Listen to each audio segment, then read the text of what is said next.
Hello friend, जय हिंद जय भारत। स्वागत है आपके अपने यूट्यूब चैनल एम के साइंस क्लासेस पर। तो मेरे भाइयों, हमने जो सेशन चलाया हुआ है वो सी टेट का पेपर 2 के बारे में चलाया हुआ है। और ये जो क्वेश्चंस रहेंगे ये आपके फिजिक्स के क्वेश्चंस रहेंगे। हम लगभग 2 से 3 क्लास कर चुके हैं। उसमें आपकी बायोलॉजी की क्लासेस भी हैं और केमिस्ट्री भी क्लासेस हैं।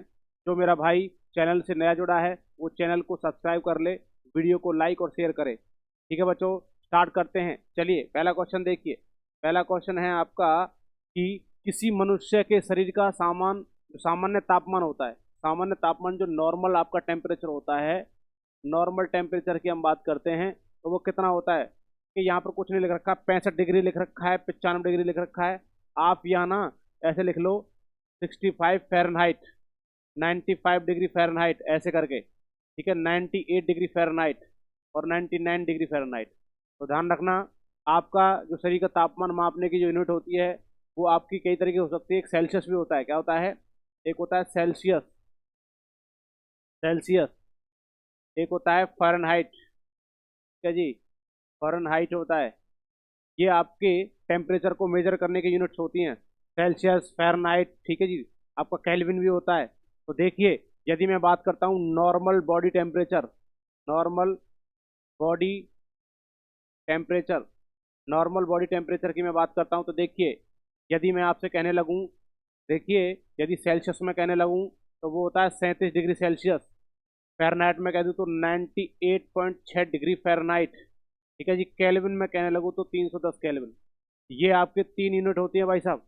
इसमें सेम टेम्परेचर होता है। इसका मतलब नॉर्मल टेम्परेचर यदि मनुष्य का शरीर है वो बिल्कुल स्वस्थ है तो उसका बॉडी का टेम्परेचर कितना हो सकता है? सेल्सियस में 37 डिग्री है, फ़ारेनहाइट में 98.6 है, और भाई साहब केल्विन में कितना होगा? 310। इसका मतलब 37 डिग्री सेल्सियस, 98.6 डिग्री फ़ारेनहाइट और 310 केल्विन, ये सभी क्या होते हैं? एक दूसरे के इक्वल होते हैं। समझ में आएगा? इसका आंसर क्या हो गया? 98 डिग्री। तो आंसर क्या होगा? सी। ठीक है दोस्तों, आगे की तरफ चलिए। Question number 102। ऊष्मा का सबसे अच्छा चालक होता है, मतलब कि good conductor of he heat का, है ना? तो क्या होगा? Good conductor, good conductor of of heat. तो हीट का सबसे गुड कंडक्टर कौन सा होगा? इधर देखिए, चांदी है, सोना है, तांबा है, एल्युमिनियम है। जल्दी से बता दिए, ऊष्मा का सबसे अच्छा चालक क्या होता है? सोना, चांदी, तांबा, एल्युमिनियम। तो क्या होगा भाई साहब? वो क्या होगा? चांदी। और ध्यान ध्यान रखना, चांदी होगा या सोना होगा? जल्दी से बता दीजिए फटाक से। देखिए, यदि मैं इलेक्ट्रिसिटी की मैं बात करता हूँ, इलेक्ट्रिसिटी का गुड कंडक्टर, इलेक्ट्रिसिटी का गुड कंडक्टर मतलब कि विद्युत का तो चालक, अच्छा चालक कौन सा होता है? सबसे इलेक्ट्रिसिटी का गुड कंडक्टर जो होता है वो होती है चांदी। क्या होती है? चांदी होती है भाई साहब, ध्यान रखें विशेष तौर पर। ठीक है जी। और सबसे ज्यादा मेलिबिलिटी, जो आघात वर्ध्यता होती है, आघात वर्ध्यता किस धातु के अंदर होती है? तो वो होती है आपका सोना। सबसे अच्छी जो आघात वर्ध्यता होती है, ठीक है जी, वो किसके अंदर होती है? हम कह सकते हैं सोना, या हम कह सकते हैं डक्टिलिटी। हम कह सकते हैं, क्या कह सकते हैं? ये डक्टाइल, कह सकते हैं तन्यता भी होती है। ठीक है जी, तन्यता या डक्टाइल। तो कहते हैं भाई साहब इतनी अच्छी डक्टिलिटी होती है सोने की कि 1 ग्राम सोने में 2 किलोमीटर लंबी वायर बना दे सकती है। ठीक है जी, तो विशेष तौर पर ध्यान रखें। अगले क्वेश्चन की तरफ चलेंगे। तो ऊष्मा का किसमें पूछा है भाई साहब? ऊष्मा का क्या होगा भाई साहब आपका? ठीक है, अगले क्वेश्चन की तरफ चलेंगे। निम्नलिखित में से किसकी ऊष्मा धारिता अधिक होती है? तो सबसे अधिक ऊष्मा धारिता किसकी होगी? बेंजीन की, जल की, स्वर्ण का टुकड़ा या लोहे का टुकड़ा? तो भाई साहब ऊष्मा की धारिता सबसे अधिक किसकी होगी? जो आपका क्या होता है, गोल्ड का कोई टुकड़ा हो सकता है, सोने का टुकड़ा। इसका आंसर क्या होगा भाई साहब? सी होगा। क्या होगा? जो ऊष्मा की धारिता किसकी होती है? आपकी स्वर्ण के टुकड़े की होती है। अगले क्वेश्चन की तरफ चलेंगे। निम्नलिखित में से किसके द्वारा अधिक ज्वालक पैदा होती है? ठीक है जी, किसके द्वारा, मतलब कि सबसे ज्यादा ज्वाला यदि जलना होता है, यदि इंसान का यदि हाथ जलता है किसी भी चीज से, सबसे ज्यादा किससे जलेगा? ध्यान रखना, किससे? भाप से, गर्म हवा से, सूर्य किरणों से। सीधी सीधी बात है, किससे भाई साहब? ये भाप से जलता है। कभी आपने देखा होगा, जब आप खाना बनाते हो या कुछ भी चीज करते हो तो जैसे आप प्लेट को किससे उतारते हो, उस बर्तन से उतारते हो, तो आपको भाप से क्या हो जाता है? ज्यादा हीट लगती है और ज्यादा आपका जलना होता है। ध्यान रखें भाई, आग से ज्यादा जो जलना होगा वो भाप से होगा। तो ध्यान रखना, इसका क्या होगा? निम्नलिखित में किसके द्वारा अधिक ज्वालक पैदा होती है? तो भाप से। ध्यान रखना, भाप से जलने वाला व्यक्ति जो होगा सबसे ज्यादा जलन होती है भाई साहब भाप से। तो विशेष तौर पर ध्यान रखें भाई। इससे आपसे कहने लगे भाई साहब, सूर्य का की किरणें, जो सूर्य की किरणें भाई साहब, ये कह सकते हैं दुनिया दुनिया में एनर्जी का सोर्स है। दुनिया में सबसे बड़ा, दुनिया में एनर्जी का सबसे बड़ा स्रोत, सबसे सबसे बड़ा स्रोत है या सोर्स है, ठीक है जी, क्या है, सोर्स है। सबसे बड़ा जो सोर्स है वो क्या है आपका, सूर्य की किरणें, इस तौर पर ध्यान रखें। चलिए आगे की तरफ चलेंगे। अगला क्वेश्चन देखिए, निम्नलिखित में से किसमें सर्वोच्च विशिष्ट ऊष्मा का मान होता है। तो सबसे अधिक विशिष्ट ऊष्मा ऊष्मा का जो मान होगा, जल्दी से इसका आंसर बता दीजिए भाई साहब। तांबा होगा, शीशा होगा, जल होगा या कांच होगा। तो देखिए भाई, सबसे अधिक विशिष्ट ऊष्मा जो होती है, सर्वोच्च ऊष्मा जो होती है वो किसमें होती है, वाटर के अंदर होती है। किसमें होती है भाई साहब, सबसे अधिक सर्वोच्च ऊष्मा जो होती है वो किसमें होती है, आपका वाटर में होती है। ध्यान रखें भाई साहब। एक होता है तांबा। तांबा क्या है, जल्दी से बताइए, धातु है का धातु है। तो तांबा क्या होता है, धातु होती है सर जी, क्या होता है, धातु होता है। इस तौर पर ध्यान रखें। एक होता है कांच, कांच बोलो या शीशा, इसको हम बोलते हैं पीबी, लेड, क्या बोलते हैं, लेड भाई साहब, विशेष तौर पर ध्यान रखें।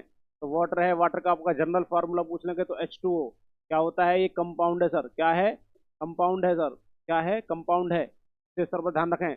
ये आपके क्या होते हैं भाई साहब, ये आपके क्या है, एलिमेंट हैं। विशेष तौर पर ध्यान रखें, एलिमेंट में क्या है, मेटल है, ठीक है जी। चलिए आगे की तरफ चलेंगे, तो इसका आंसर क्या हो जाता है, सी। अगले क्वेश्चन की तरफ चलते हैं मेरे दोस्तों। यदि वीडियो अच्छी लग रही है तो वीडियो को भाई साहब शेयर करें, लाइक करें और चैनल को सब्सक्राइब करें भाई। आपका ये कार्य हमें मोटिवेशन देता है भाई।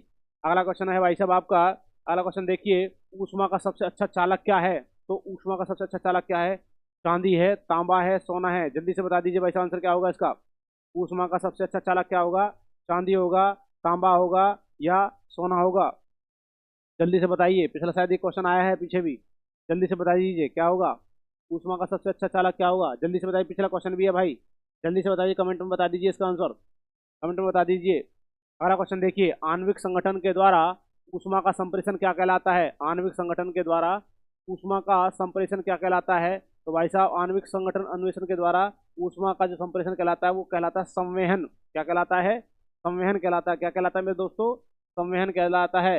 ध्यान रखना, आपका जो संवहन विधि होती है, इससे ही आपका क्या होता है, आपका वायुमंडल क्या होता है, वायुमंडल क्या होता है, गर्म होता है, ठीक है जी। संवहन प्रोसेस से क्या होता है, आपका वायुमंडल क्या होता है, गर्म होता है, ठीक है जी। तो विशेष तौर पर ध्यान रखें, एक होता है कंडक्शन, एक होता है कन्वेक्शन। तो संवहन को क्या बोला जाता है, कन्वेक्शन, क्या बोला जाता है, कन्वेक्शन, कन्वेक्शन बोला जाता है मेरे भाइयों, कन्वेक्शन, क्या बोला जाता है, कन्वेक्शन। विकिरण विधि से क्या होता है, पेड़ पौधे प्रकाश लेते हैं, क्या लेते हैं, पेड़ पौधे क्या लेंगे, पेड़ पौधे प्रकाश लेते हैं भाई, ठीक है जी। पेड़ पौधे किससे प्रकाश लेते हैं, ठीक है जी, तो वे लेते हैं विकिरण विधि से। किसे लेते हैं, विकिरण विधि से। चालन विधि से किसी भी लोहे की रॉड या लोहे का जो होता है, लोहा हम कह सकते हैं या मेटल हम कह सकते हैं, ठीक है, का गर्म होना, का गर्म होना, ठीक है जी, ये चालन विधि होती है। और प्रकीर्ण विधि होती है, इसमें स्कैटरिंग होती है, वो बोलते हैं प्रकाश का फैलाव। तो बता दीजिए सबसे ज्यादा प्रकीर्ण किस कलर का होता है। तो सबसे ज्यादा प्रकीर्ण जो फैलाव होता है वो होता है किसका, बैंगनी कलर का। और सबसे कम प्रकीर्ण जो होता है वो किसका होता है, लाल कलर का। तो समझ में आ रहा होगा, संवहन, विकिरण, चालन, प्रकीर्ण, सारा कुछ मैंने बताया, चार ऑप्शन बताए भाई साहब। अगले क्वेश्चन की तरफ चलते हैं। क्वेश्चन नंबर 108 है, निम्नलिखित में से द्रवों में कौन सा ऊष्मा का सबसे अच्छा चालक होता है। मतलब लिक्विड के अंदर हम बात करें तो ऊष्मा का सबसे अच्छा चालक क्या होगा, ईथर होगा, बेंजीन होगा, पारा होगा या पानी होगा। जल्दी से बता दीजिए भाई से इसका आंसर, निम्नलिखित द्रवों में कौन सा ऊष्मा का सबसे अच्छा चालक होगा। जल्दी से बता दीजिए, ऊष्मा का सबसे अच्छा चालक क्या होगा, ईथर होगा, बेंजीन होगा, पारा होगा या फिर पानी होगा, ठीक है। जल्दी से बता दीजिए भाई साहब, ईथर, बेंजीन, पारा या फिर क्या होगा, पानी होगा। तो भाई साहब, आपका माइंड क्या कहता है, पानी की तरफ चलें, पारे की तरफ चलें, बेंजीन की तरफ चलें या फिर पारे की तरफ चलें। तो भाई साहब, किसका ऊष्मा का सबसे अच्छा चालक होता है, तो वो क्या होगा भाई साहब, आपका क्या होगा, आपका क्या हो सकता है, आपका पारा। क्या होगा, सी आंसर होगा। क्या होगा भाई साहब, सी आंसर होगा, जिसको हम बोलते हैं शायद मरकरी। क्या बोलते हैं भाई साहब, मरकरी बोलते हैं। क्या बोलते हैं, मरकरी होता है भाई साहब, मरकरी मतलब पारा, ठीक है जी। और डिनोट करते हैं इसको एच जी से। किसे डिनोट करते हैं, एच जी से। किसे नोट कर दिया जाता है, एच जी से भाई साहब। आगे की तरफ चलेंगे, अगला क्वेश्चन देखिए 109, ठोस से द्रव्य में पदार्थ की अवस्था परिवर्तन को क्या कहते हैं। मतलब कोई भी चीज ठोस से किस में कन्वर्ट हो रहा है, द्रव्य में कन्वर्ट हो रहा है, मतलब सॉलिड से लिक्विड में कन्वर्ट हो रहा है, तो उस अवस्था परिवर्तन क्या कहते हैं, वाष्पन कहते हैं, गलनांक कहते हैं, क्वथनांक कहते हैं। मतलब जैसे ठोस से किस में हो रहा है भाई साहब, आपका द्रव्य में, तो भाई साहब इसको क्या करेंगे, ठोस से द्रव्य में तो गल रहा है, इसको क्या बोलेंगे भाई साहब, गलनांक। क्या बोलेंगे, जिसको हम बोलेंगे मेल्टिंग पॉइंट। क्या बोलते हैं, मेल्टिंग। क्या बोलते हैं, मेल्टिंग। इसको हम बोलते हैं मेल्टिंग पॉइंट बोल सकते हैं, ठीक है, जिसको हम बोलते हैं गलनांक बिंदु। क्या बोला जाता है, गलनांक गलनांक बिंदु, ये गलनांक बिंदु होता है जिसको हम बोलते हैं मेल्टिंग पॉइंट, विशेष तौर पर ध्यान रखें। वाष्पन होता है भाई साहब, आपने देखा होगा पानी का हीट के कारण क्या होता है, पानी जो होता है इवोपरेट होता है, वाष्प बन जाता है। आगे देखिए क्वथनांक होता है बॉइलिंग पॉइंट, क्या होता है बॉइलिंग पॉइंट भाई साहब। बॉइलिंग पॉइंट का मतलब होता है कि भाई साहब आपका 100 डिग्री सेल्सियस पर जो पानी होता है वो किस में कन्वर्ट हो जाता है भाई साहब, भाप बन जाता है, ठीक है, उसको वाष्पन भी कह सकते हैं। और क्वथनन जो होता है वो आपका पानी का उबलना, किसी पॉइंट पर क्या होता है, किसी चीज का उबलना, तो भाई साहब क्वथनांक बिंदु होता है 100 डिग्री सेल्सियस पानी की हम बात करें। और भाई साहब यदि हम उसकी बात करें कि जो फ्रीजिंग पॉइंट होगा वो कितना होगा, 0 डिग्री सेल्सियस, पता है ना बॉइलिंग पॉइंट कितना होता है वाटर का, 100 डिग्री सेल्सियस। और भाई साहब यदि आप बात करें आपसे कि आपका फ्रीजिंग पॉइंट की बात करें, तो फ्रीजिंग पॉइंट जो होता है वो होता है भाई साहब आपका कितना, वो होता है आपका 0 डिग्री सेल्सियस। किसका होता है भाई साहब, ये वाटर का, मतलब कि पानी का, विशेष तौर पर ध्यान रखें, पानी जो होता है वाटर इज अ कंपाउंड। चलिए आगे तरफ चल लेंगे।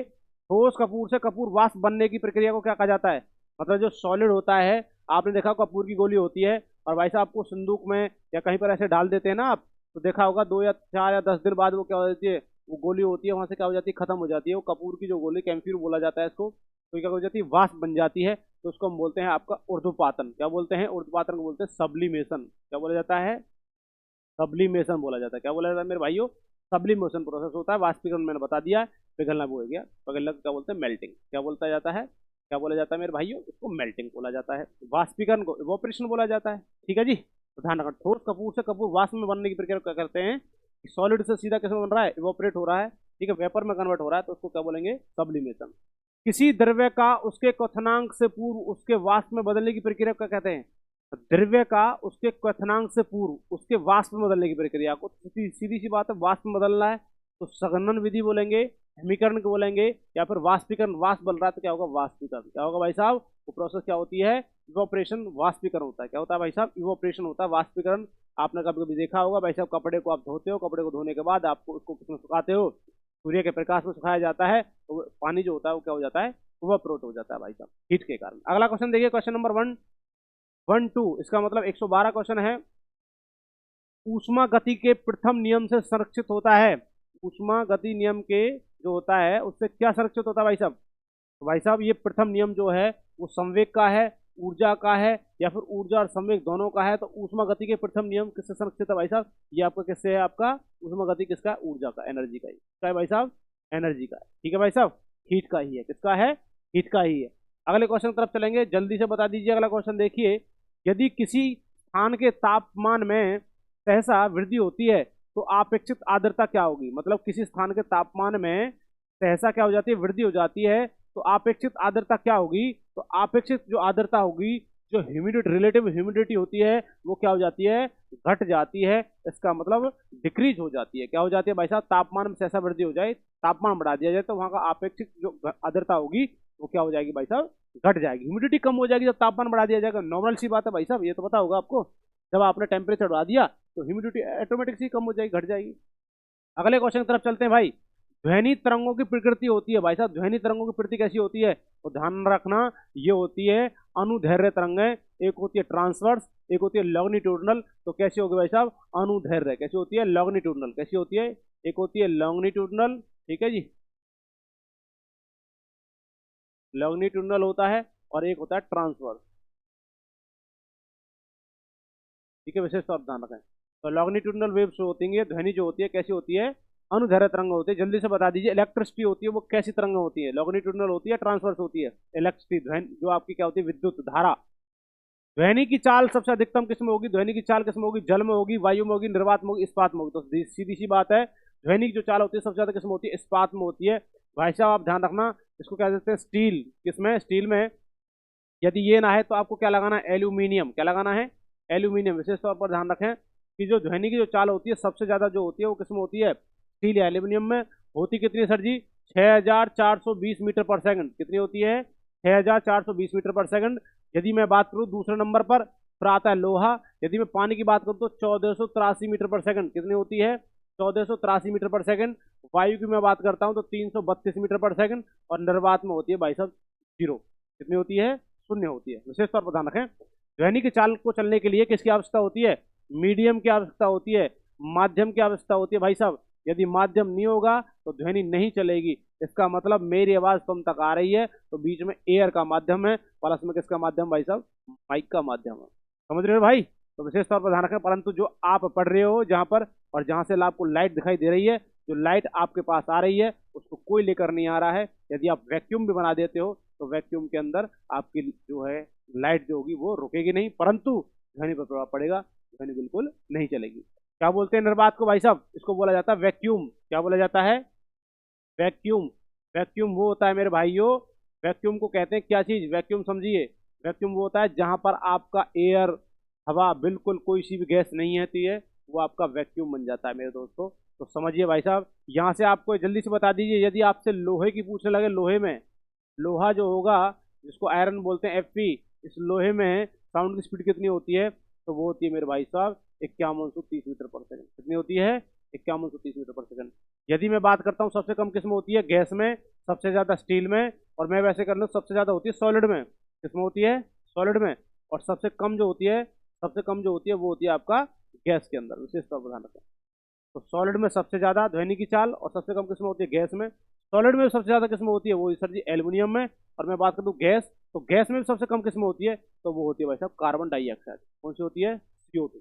सबसे कम ध्वनि की जो चाल होती है वो मेरे भाइयों किस्म होती है, किस्म होती है कार्बन डाइऑक्साइड में। ठीक है भाई, चलिए आगे की तरफ क्वेश्चन है, कौन सी प्रक्रिया प्रकाश और ध्वनि दोनों में घटित नहीं होती है? ऐसी कौन सी प्रक्रिया है जो प्रकाश और ध्वनि दोनों में घटित नहीं होती है? अपवर्तन, विवर्तन, परावर्तन है, ध्रुवण। तो वैसा पोलराइजेशन होता है। कौन सा होता है? ध्रुवण होता है, पोलराइजेशन।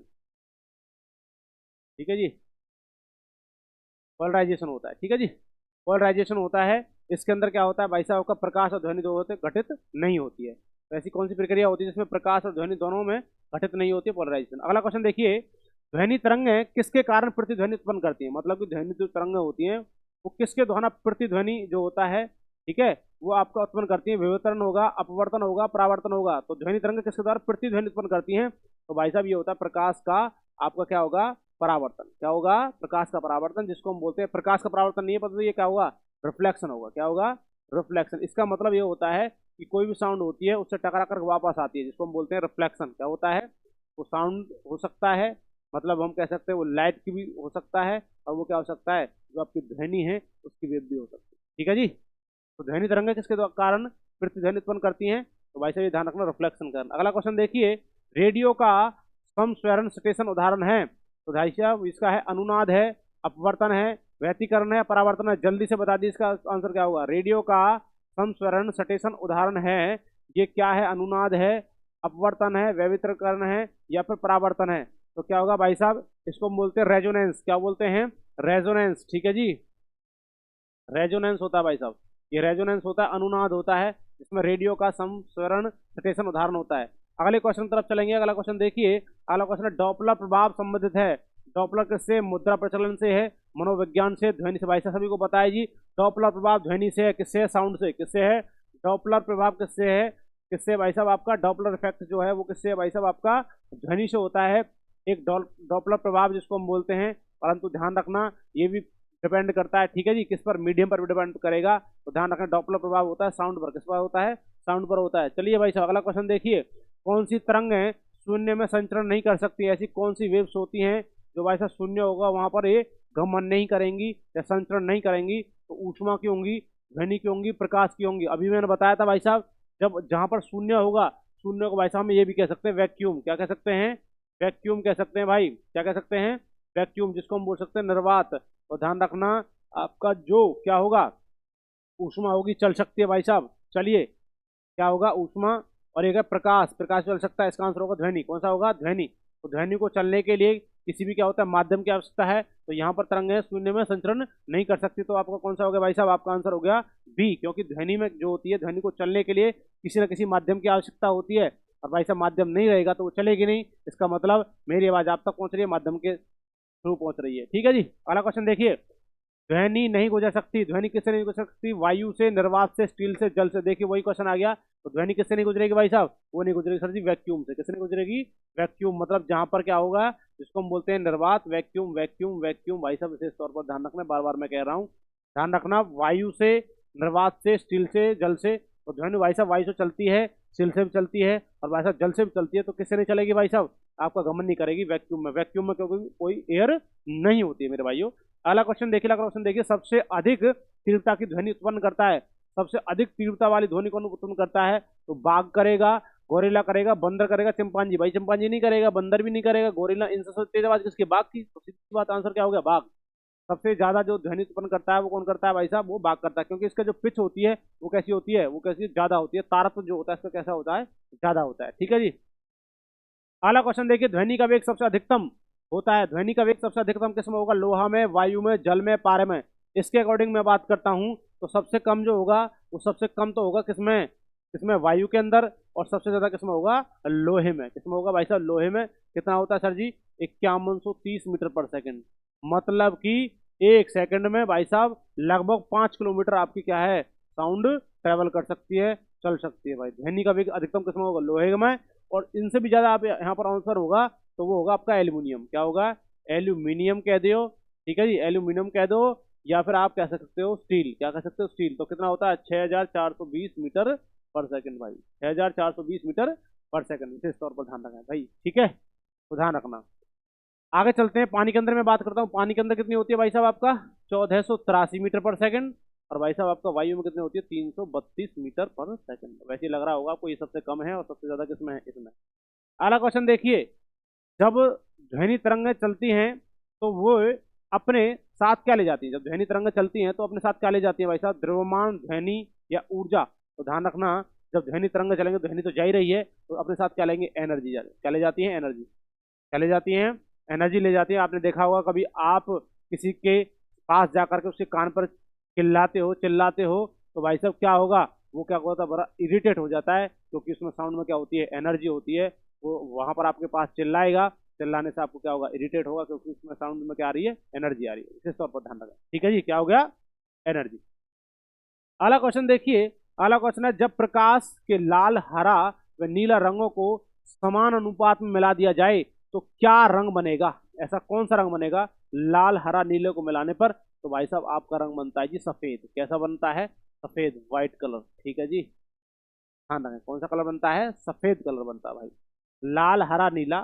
देखो आपसे पूछने लगे प्राथमिक रंग, प्राथमिक प्राथमिक रंग, प्राइमरी जो कलर होंगे, प्राइमरी कलर जो होते हैं भाई साहब, वो होता है लाल, हरा और नीला। लाल, हरा और नीला, लाल, हरा और नीला। और जब लाल, हरा, नीला इन तीनों को मिला दिया जाएगा तो मिलाने पर जो कलर बनेगा वो बनेगा भाई साहब आपका व्हाइट। मतलब कि ठीक है मेरे दोस्तों, ये प्राइमरी कलर होते हैं, प्राथमिक रंग। द्वितीयक रंग बता दीजिए। तो लाल, हरा या नीला व मैजेंटा कर दो या पीला कर सकते हो आप। ठीक है जी, यदि द्वितीयक आपसे पूछने लगे तो आप यहाँ पीला कर सकते हो या फिर आप कर सकते हो मैजेंटा। ठीक है जी, मैजेंटा कर सकते हो। अगले क्वेश्चन तरफ चलेंगे। क्वेश्चन नंबर 126, नेत्रदान में दाता की आंख के किस हिस्से को प्रत्यारोपित किया जाता है? इसका मतलब हम डोनेट किया जाता है, हम ये कह सकते हैं। तो ठीक है जी, तो देखिए एक क्वेश्चन रह गया क्या आपका? पिछला वाला क्वेश्चन 126। चलिए ये क्वेश्चन है भाई, कैमरे में किस प्रकार का लेंस उपयोग किया जाता है? क्वेश्चन है भाई साहब 126 कि कैमरे में कौन सा लेंस उपयोग में लाया जाता है? तो सभी को पता होगा सर जी, कैमरे में होता है उत्तल लेंस। कौन सा होता है? उत्तल, जिसको हम बोलते हैं कॉन्वेक्स लेंस। ठीक है भाई, विशेष तौर पर ध्यान रखें, कॉन्वेक्स लेंस होता है। इसको हम बोलते हैं कॉनकेव। कौन सा बोलते हैं? कॉनकेव बोलते हैं। ठीक है जी, तो कैमरे में कौन सा लेंस प्रयोग हो जाता है? आपका कॉन्वेक्स। यही होता है आंख में भी। कौन सा में होता है? आंख में, ह्यूमन आइज में भी कौन सा होता है? आंख में यही लेंस होता है, कॉन्वेक्स लेंस। कॉन्वेक्स लेंस जो होगा वो भाई साहब आपका कैसा होता है? ऐसे होता है। इसका मतलब हम कह सकते हैं बीच से मोटा होगा, और भाई साहब किनारों से क्या होगा? पतला होता है किनारों से। ठीक है जी, ध्यान रखना। ये आपको कैसे होता है? अभिसारी। अभिसारी को क्या बोलेंगे? अभिसारी होता है सर जी, ये क्या होता है? Converging, converging lens. कैसा लेंस होता है? कन्वर्जिंग लेंस होगा। और दूसरा इसका फोकल लेंथ जो होगी, फोकल लेंथ कैसी होगी भाई साहब? फोकल लेंथ कैसी होगी? और फोकल लेंथ जो होती है सर जी, ये होती है पॉजिटिव। कैसी होती है? पॉजिटिव, धनात्मक होती है। ठीक है मेरे दोस्तों, बिल्कुल समझ में आ रहा है भाई? यदि वीडियो अच्छी लग रही है तो वीडियो को भाई साहब लाइक करें, शेयर करें, और भाई चैनल को सब्सक्राइब कर लें भाई। ठीक है जी दोस्तों, आगे की तरफ चलेंगे। अगला क्वेश्चन देखिए 127, नेत्रदान में दाता की आंख के किस हिस्से को प्रत्यारोपित किया जाता है? मतलब हम कह सकते हैं ट्रांसप्लांट, हम कह सकते हैं, ठीक है जी, ट्रांसप्लांट हम कह सकते हैं, ट्रांसप्लांट, है ना, ट्रांसप्लांट कह दो। या हम कह सकते हैं भाई साहब, या हम क्या कह सकते हैं, आगे हम कह सकते हैं, यदि हम डोनेट भी हम कह सकते हैं, क्या कह सकते हैं, डोनेट, ठीक है जी। तो ऐसा कौन सा पार्ट होता है जो आपका ट्रांसप्लांट किया जाता है, डोनेट किया जाता है, तो सभी को पता है सर जी, वो क्या होता है, आपका कॉर्निया होता है। क्या होता है सर जी, कॉर्निया, ठीक है जी, ये आपका पार्ट होता है कॉर्निया, इसी को कहते हैं donate part of the human eyes, ठीक है जी। और सबसे अगला वाला भाग होता है कॉर्निया। अगले क्वेश्चन की तरफ चलेंगे। अगला क्वेश्चन है, मनुष्य के आंख में प्रकाश तरंगें किस स्थान पर स्नायु उद्वेगों में परिवर्तित होती हैं? नेत्र तारा में, रेटिना से, लेंस से, या फिर कॉर्निया से। मनुष्य की आंख में प्रकाश तरंग किस स्थान पर स्नायु उद्वेगों में परिवर्तित होती हैं? तो जहां से सूचना ले जाती हैं, तो भाई साहब वो होता है आपका कौन सा, रेटिना। कैसा होता है, रेटिना, यही होता है भाई साहब। ये क्या काम करता है, यहाँ पर आपकी इमेज बनती है, क्या बनती है, इमेज बनना। इमेज बनना जो होता है भाई, वो कहाँ पर होता है मेरे दोस्तों, वो होता है आपका रेटिना पर। और यहीं पर आपका इमेज जो बनती है, वो बनती है वास्तविक बनेगी, वास्तविक बनेगा इमेज। और कैसी बनेगी, उल्टा बनता है या उल्टी बनती है, जिसको हम बोलते हैं रियल, जिसको हम बोलते हैं रियल। और क्या बोल सकते हैं भाई, इन्वर्टेड। क्या बोलते हैं भाई भाइयों, रियल एंड इन्वर्टेड जो इमेज बनती है, वो भाई साहब रेटिना पर बनती है। यहीं से आपके सारे सिग्नल जाते हैं, यहीं पर कनेक्ट होती है आपकी कॉन्स भी, रोड्स भी, और यहीं पर कनेक्ट होती है आपकी ऑप्टिक नर्व। क्या कनेक्ट होती है भाई साहब, ऑप्टिक नर्व। क्या होती है, ऑप्टिक नर्व। ये ऑप्टिक नर्व जो होती है, ये सूचना को किससे, आंख से लेकर कहाँ तक पहुंचाती है, ब्रेन तक। आपकी आंख ने देखा कुत्ता या बिल्ली या गाय या भैंस या घोड़ा, तो इसका बात का एनालाइज जो करेगा, वो करेगा ब्रेन। ये कहेगा भाई साहब ये तो वो वाला जानवर है, क्योंकि आंख का काम है कैमरे की तरह आपका क्या बना देना, इमेज बना देना भाई। चलिए अगला क्वेश्चन देखिए, मायोपिया से क्या तात्पर्य है? भाई साहब मायोपिया का मतलब होता है, ये आपका होता है निकट दृष्टि दोष। क्या होता है, निकट दृष्टि दोष। भाई साहब निकट दृष्टि दोष कहते हैं मायोपिया को। एक होता है हाइपरमेट्रोपिया, देखिए ये, इसको हम बोलते हैं हाइपर, दूरदृष्टि को क्या बोलते हैं, हाइपरमेट्रोपिया। हाइपरमेट्रोपिया को दूरदृष्टि इंग्लिश में बोला जाता है, बस ये है, कुछ नहीं है इसमें। देखिए इसको हम बोलते हैं मायोपिया, मायोपिया को इंग्लिश में बोला जाता है मायोपिया है भाई साहब, ये आपका मायोपिया, ये मायोपिया है भाई, ठीक है। ये निकट दृष्टि दोष बोलेंगे। और दूरदृष्टि को क्या बोला जाता है, हाइपरमेट्रोपिया। और वर्णांधता को बोलते हैं कलर, कलर ब्लाइंडनेस बोल दो, कलर ब्लाइंडनेस। या आप बोल सकते हैं कलर विजन, क्या बोल सकते हैं, कलर विजन। तो विशेष तौर पर ध्यान रखें। तो आपका किससे संबंधित होता है भाई साहब, ये निकट दृष्टि दोष। विशेष तौर पर ध्यान रखें, निकट दृष्टि दोष में निकट की वस्तु स्पष्ट दिखाई देगी। निकट दृष्टि दोष में निकट की वस्तु स्पष्ट दिखाई देगी, और दूर की वस्तु अस्पष्ट दिखाई देती है मेरे भाइयों। अगले की बात करें हम दूर दृष्टि में, तो दूर दृष्टि में दूर की वस्तु कैसी दिखाई देती है, स्पष्ट दिखाई देती है, और नजदीकी अस्पष्ट दिखाई देती है। अगली बीमारी होती है वर्णांधता। कौन सी बीमारी है, वर्णांधता, जिसको हम बोलते हैं कलर ब्लाइंडनेस। और कलर ब्लाइंडनेस में जो बीमारी होती है, इसमें लाल और हरे रंग को पहचानने में समस्या होती है, या फिर वो दिखाई नहीं देता है। विशेष तौर पर ध्यान रखें। और वर्णांधता बीमारी जो होती है, एक जेनेटिक बीमारी है। निकट दृष्टि दोष, दूर दृष्टि दोष जेनेटिक बीमारी बिल्कुल नहीं है, परंतु आपका जो वर्णांधता बीमारी है जेनेटिक बीमारी है।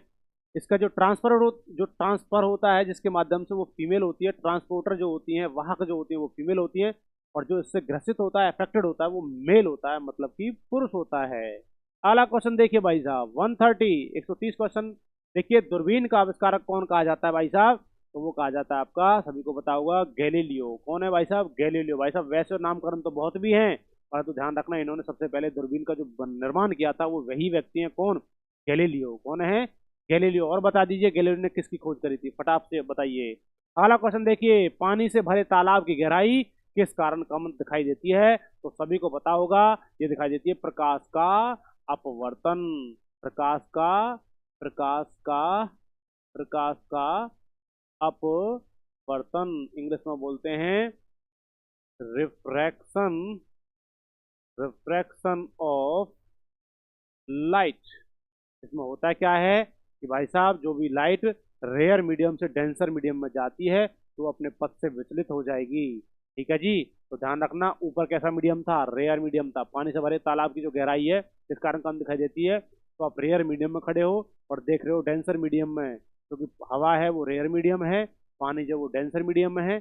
जब भाई साहब आप रेयर से डेंसर में देखते हैं, तो आपको जो नीचे जाने पर क्या होती है, जो लाइट होती है रेयर से डेंसर में जाएगी, अपने पथ से विचलित हो जाती है।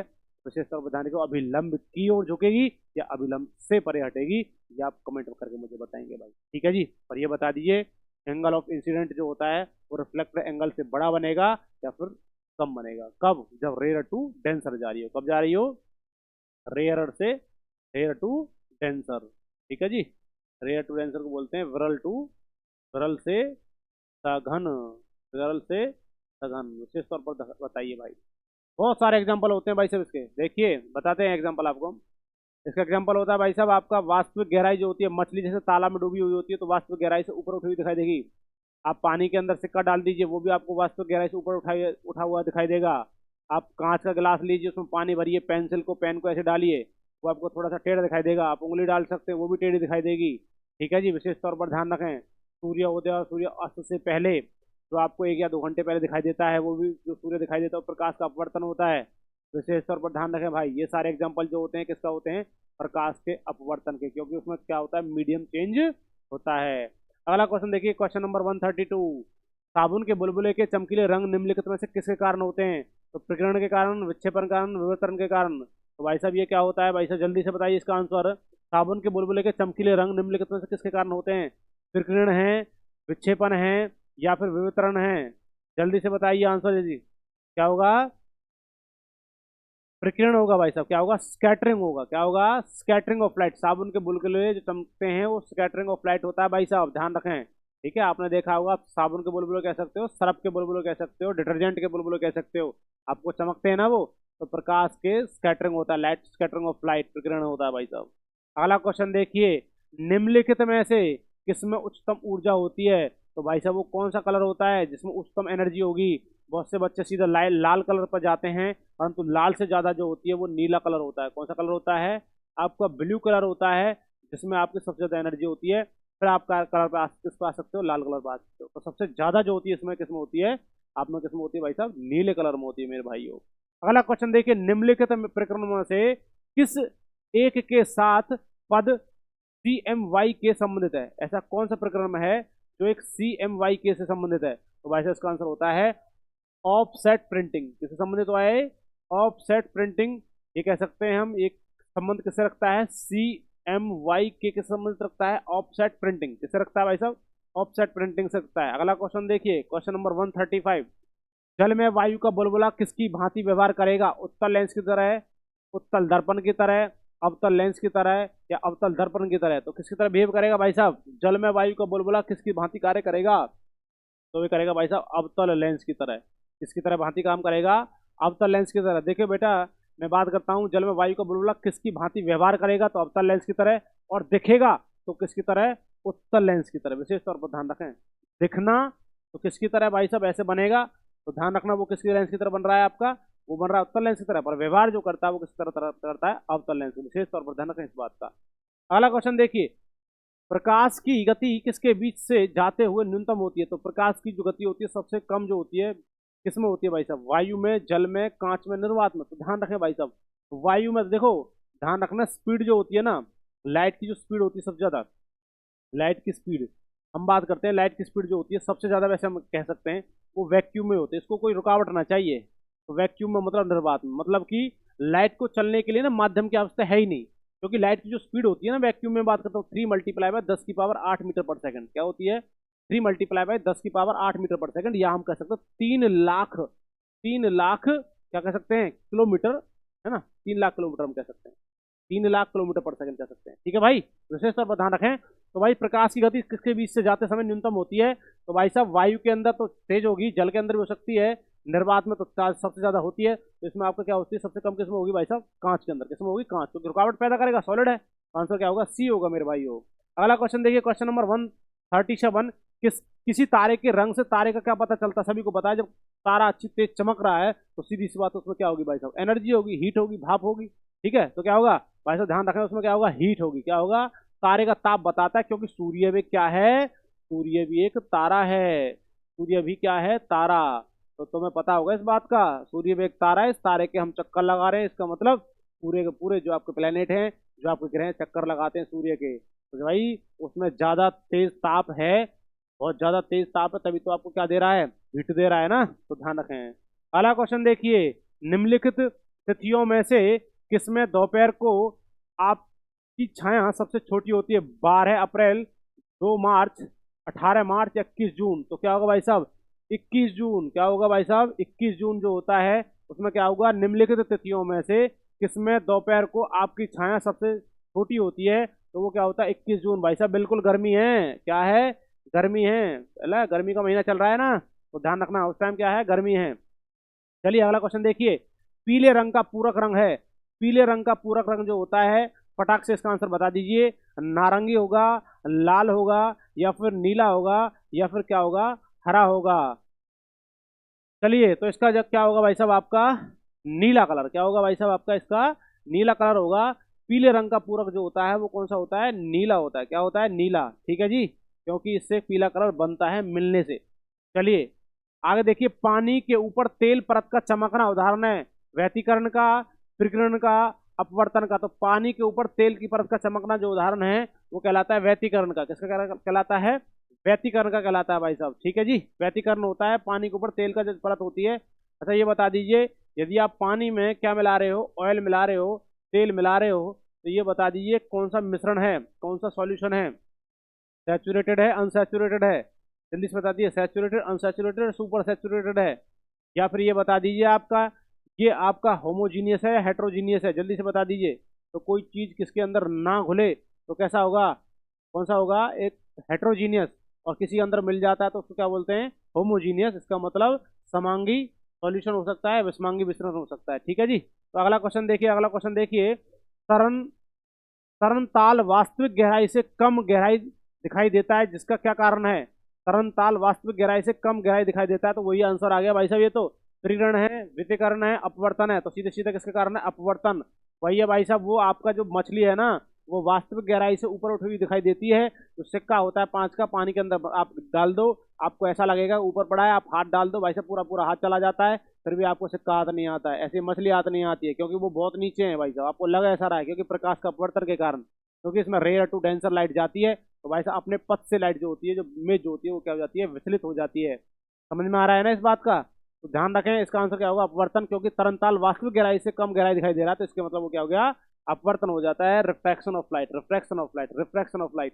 चलिए, बाह्य अंतरिक्ष में किसी अंतरिक्ष यात्री को आकाश दिखाई देता है, बाह्य अंतरिक्ष में किसी अंतरिक्ष यात्री, कहीं और जा रहे हो आप दूसरे ग्रह पर, तो आपको जो आकाश दिखाई देता है वो कैसा दिखाई देता है, सभी को पता है जी, काला। कैसा, काला कलर, ठीक है जी, ब्लैक।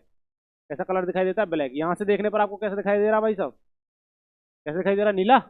और भाई साहब यदि पृथ्वी को हम ऊपर से देखते हैं, वायुयान से, विमान से, तो कैसी दिखाई देती है, बता दीजिए कमेंट करके भाई, कैसी दिखाई देती है, नीली दिखाई देती है। किसके कारण दिखाई देती है, पानी की उपस्थिति के कारण, क्योंकि पानी जो है धरती पर कितना परसेंट है, 71%। चलिए अगला क्वेश्चन देखिए, अबिंदुत्व का दोष दूर करने के लिए निम्नलिखित में से किस लेंस का प्रयोग किया जाता है? तो अबिंदुता जो होता है, सिलेंडर वाला लेंस होता है, सिलेंड्रिकल लेंस होता है। कौन सा होता है, सिलेंड्रिकल लेंस होता है। देखिए अवतल लेंस जो होगा ये तो लगाया जाता है आपका मायोपिया में, जिसमें मायोपिया, ठीक है जी, एक डिजीज होती है मायोपिया जिसको बोलते हैं निकट दृष्टि दोष, निकट दृष्टि दोष, ठीक है जी। और एक जो होता है वो होता है आपका,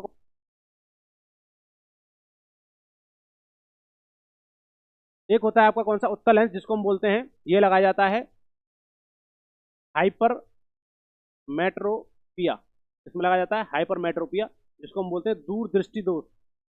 और भाई द्विफोक्सी लेंस होता है, इसको हम बोलते हैं जरा दृष्टि, क्या बोलते हैं, जरा दृष्टि दोष, ठीक है जी, जरा दृष्टि दोष होता है, इसको हम बोलते हैं भाई पर, ये होता है मायोपिया, हाइपरमेट्रोपिया, इसको हम बोलते हैं प्रेस बायोपिया, क्या बोलते हैं, प्रेस बायोपिया। तो ध्यान रखना, ये तो इसमें बता ही दिया मैंने। तो सिलेंडर लेंस किसमें लगाया जाएगा, अबिंदुता, है ना, फोकस नहीं हो रहा है पॉइंट का, अबिंदुता है भाई साहब। अगला क्वेश्चन देखिए, अगला क्वेश्चन है भाई साहब, एक प्रिज्म से गुजरने पर जो प्रकाश सबसे अधिक अपवर्तित होता है वह है, कौन सा प्रकाश होता है भाई, हरा रंग, बैंगनी रंग, लाल रंग या नारंगी? एक प्रिज्म से गुजरने पर जो प्रकाश सबसे अधिक अपवर्तित होता है, मतलब सबसे कम अपवर्तित होता है, वो आपका होता है बैंगनी। कौन सा होता है, बैंगनी, जिसको हम बोलते हैं क्या चीज, वायलेट बोलते हैं। वायलेट कलर होता है VIBGYOR,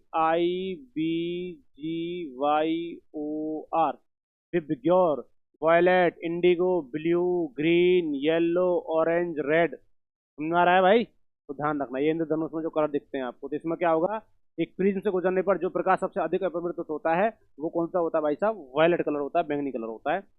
वस्तुओं का आवेशन किसके स्थानांतरण के फलस्वरूप होता है भाई साहब? आवेश जो चार्ज चलते हैं वो आपको पता होगा इलेक्ट्रॉन के कारण चलते हैं। किसके कारण चलते हैं? इलेक्ट्रॉन। जल्दी से बता दीजिए। एक तो होता है प्रोटॉन, क्या होता है? प्रोटॉन। एक होता है न्यूट्रॉन, और एक होता है भाई साहब आपका क्या? इलेक्ट्रॉन। ठीक है जी, इलेक्ट्रॉन।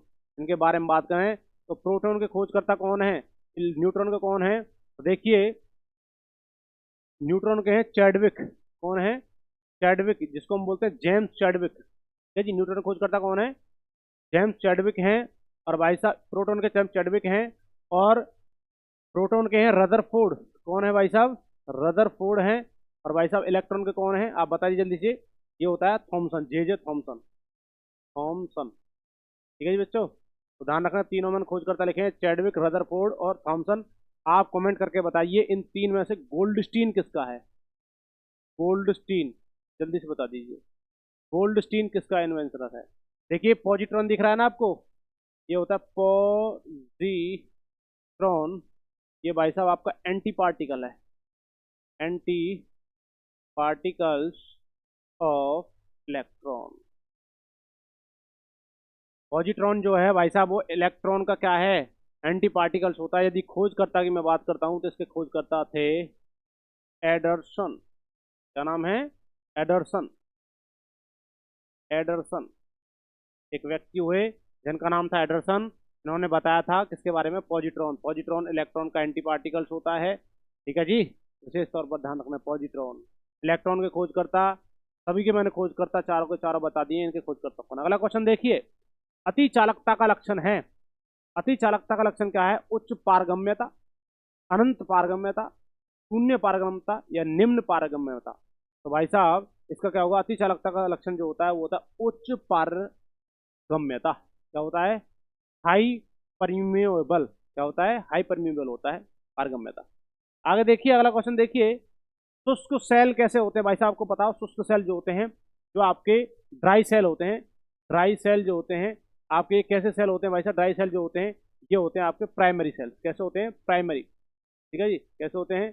प्राइमरी सेल्स होते हैं, जिसमें आपने देखा होगा रिमोट के, रिमोट सेल होते हैं। ठीक है जी, आपकी जो छोटी छोटी बैटरियाँ होती हैं ये, ठीक है जी, आपके किसमें लगाई जाती हैं? इसमें लगाई जाती है। रिमोट सेल्स जो होते हैं, बैटरी जो छोटी छोटी होती है, ये सभी कैसे होते हैं? प्राथमिक होते हैं।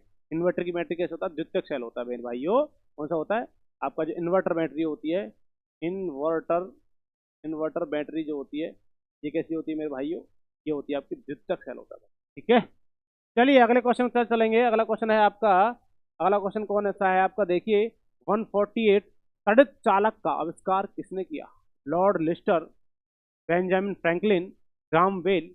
नहीं जी, इसके किसने किया था? तड़ित चालकता का जो खोज करी है वह बेंजामिन फ्रैंकलिन। कौन है? Benjamin Franklin. ठीक है जी, देखिए ग्राम बेल ने करी थी आपका टेलीफोन। इसकी खोज करी थी, ग्राम बेल ने करी थी टेलीफोन। लॉजिक है भाई, गांव के अंदर टेलीफोन की बेल सी फैली रहती है ना, ग्राम में, गांव में बेल, है ना। जल्दी से बता दीजिए लॉर्ड लिस्टर किसका है? शायद मेरे हिसाब से ये जो बनता है ये सिर्फ ब्रेक का है ना, लिस्टर ब्रेक का है शायद किसी का। ठीक है, तो ध्यान रखना है, बेंजामिन फ्रैंकलिन जो है वो किसके? तड़ित चालकता के खोजकर्ता कहे जाते हैं। और बता दीजिए भाई साहब ट्रांसफार्मर के खोजकर्ता बता दीजिए, ट्रांसफार्मर के खोजकर्ता बता दीजिए, टायर के बता दीजिए। ठीक है, बहुत हैं। फाउंटेन पेन के बता दीजिए। ठीक है जी, फाउंटेन, फाउंटेन पेन के बता दीजिए, वॉशिंग मशीन के बता दीजिए। बहुत सारे खोजकर्ता हैं, यही मैं बता रहा हूँ आपको। Michael Faraday, John Dunlop, Waterman, Harley machine company. ठीक है जी, बहुत सारे खोजकर्ता हैं। आप क्लास देखिए, यूट्यूब पर क्लास पड़ी हुई है, जो है मैंने विद लॉजिक आपको बताया है। लगभग लगभग 60 से 70 जो आपके खोजकर्ता हैं फिजिक्स के अंदर सारे बताए हुए। अगला क्वेश्चन देखिए, विद्युत उत्पन्न करने के लिए कौन सी धातु का उपयोग होता है? जल्दी से बता दीजिए भाई साहब, आंसर कमेंट करिए और भाई साहब जो भाई इस चैनल से नया जुड़ा है, चैनल को भाई सब्सक्राइब कर ले, वीडियो को लाइक करे और शेयर करे। आपका एक कार्य हमें मोटिवेशन देता है। इस प्रकार की वीडियो आपके लिए हम हमेशा लगाते रहेंगे भाई। देखिए 149 का विद्युत उत्पन्न करने के लिए कौन सी धातु का प्रयोग किया जाता है?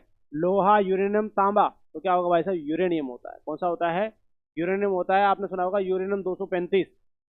ठीक है, तो यूरेनियम जो होता है ये आपका क्या करता है? विद्युत उत्पन्न करने में हेल्पफुल होता है। अगला क्वेश्चन है भाई, विद्युत ऊर्जा को यांत्रिक ऊर्जा में बदलने की युक्ति है, इनमें से कौन सा एक यंत्र है जो विद्युत ऊर्जा को यांत्रिक ऊर्जा में कन्वर्ट करता है? तो भाई साहब डायनेमो नहीं होता, ट्रांसफार्मर नहीं होता, तो वो आपका होता है विद्युत मोटर, जिसको हम बोलते हैं इलेक्ट्रिक मोटर। कौन सा होता है? इलेक्ट्रिक आपकी क्या होती है? आपकी मोटर होती है। इलेक्ट्रिक मोटर जो होती है ये किससे चलती है भाई साहब? इलेक्ट्रिक से चल रही है। और जब इलेक्ट्रिक से चल रही है तो आपको क्या चलाएगी? घर में यंत्र चलाएगी। ऐसे समझ के चलिए भाई साहब, आपका फैन चल रहा है तो फैन के अंदर मोटर है, और मोटर कैसे चल रही है? विद्युत से। और जब विद्युत से आपकी मोटर चल रही है तो पूरा पूरा फैन घूम रहा है। ये क्या है? एक यंत्र है। क्या? फैन। ठीक है भाई साहब। तो आज आपके लगभग आपके 50 से 100 क्वेश्चंस मैंने करवाए हैं भाई साहब। ठीक है जी, ये सारे जो क्वेश्चंस रहेंगे ये एक ही एग्जाम नहीं, ये प्रत्येक एग्जाम के लिए हेल्पफुल रहेंगे भाई साहब। ठीक है जी, इस प्रकार की वीडियो पाने के लिए चैनल को लाइक करें, शेयर करें, सब्सक्राइब करें। जय हिंद, जय भारत, धन्यवाद।